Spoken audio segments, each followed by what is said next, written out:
Apa yang pertama kali kamu pikirkan ketika mendengar cerita tentang Perang Dunia Pertama? Banyak dari kita yang menganggap konflik ini sama sekali tidak ada hubungannya dengan Indonesia. Oleh sebab itu, tidak penting untuk dipelajari.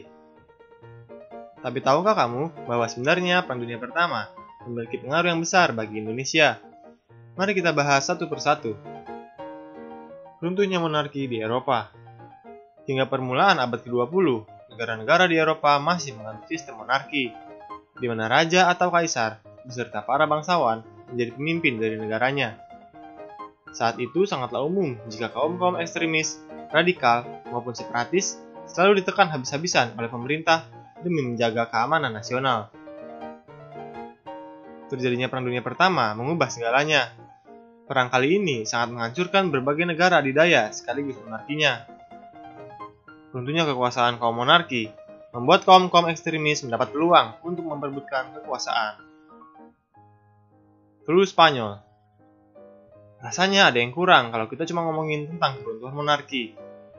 Perang Dunia Pertama membuat manusia jauh lebih sibuk dalam membenci dan membunuh sesamanya daripada berjuang untuk sekedar mempertahankan kualitas hidupnya. Dalam keadaan seperti itu, muncul tamu yang datang tak diundang dan pulang tak diantar. Ia bukanlah jalangkung atau makhluk mistis lainnya.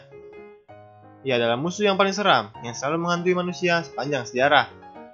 Musuh itu adalah wabah dan penyakit.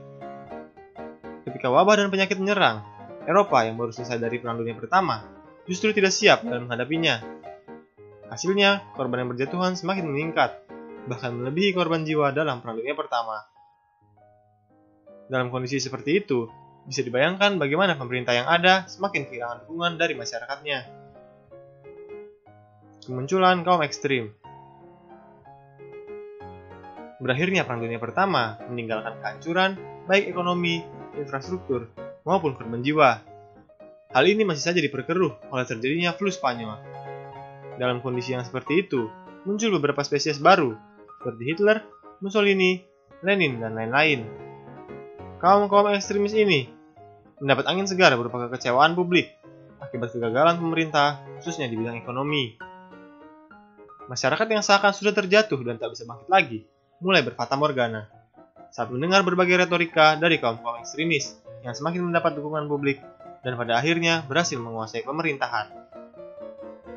Hasil akhirnya mungkin sudah bisa ditebak, terjadinya Perang Dunia Kedua.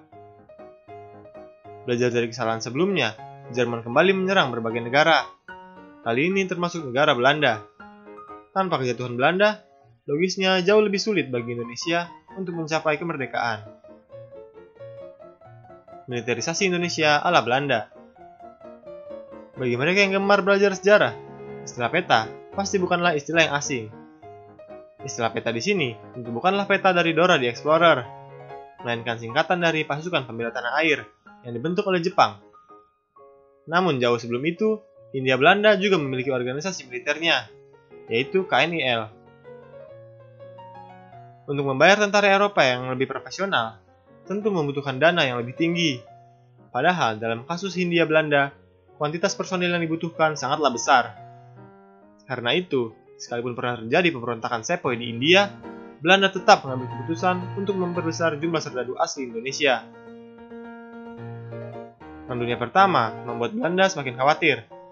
Ia mulai berpikir untuk mempersenjatai koloninya yang paling berharga dengan perlengkapan tempurnya sendiri. Hal inilah yang memunculkan pabrik persenjataan militer di Indonesia. Salah satunya adalah PT Pindad.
makin meluas. Kekaisaran Austria-Hungaria, Kekaisaran Rusia, dan Kesultanan Turki adalah contoh dari kekaisaran yang multikultur. Kekaisaran ini seringkali dipusingkan dengan adanya kelompok-kelompok separatis yang menginginkan kemerdekaan dari negaranya. Dengan berakhirnya Perang Dunia Pertama, ide-ide mengenai satu bahasa, satu bangsa, dan satu negara mulai menjadi kenyataan di Eropa. Negara-negara baru mulai bermunculan, seperti Polandia, Hungaria, Republik Ceko, Yugoslavia, Estonia, dan sebagainya.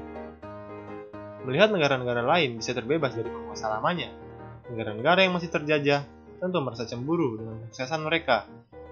Hal ini turut mendorong kebangkitan nasional di Indonesia yang diwarnai oleh berbagai golongan, baik nasionalis, agama, dan sebagainya. Salah satu titik terpenting dari kebangkitan nasional di Indonesia adalah munculnya Sumpah Pemuda pada tahun 1928 yang menyatakan bertanah air, berbangsa, dan berbahasa satu Indonesia. Hai, bantu kami dalam memproduksi lebih banyak konten sejarah dengan mengklik tombol subscribe. Dan jangan ragu untuk memberikan saran, komentar, atau pertanyaan. Terima kasih.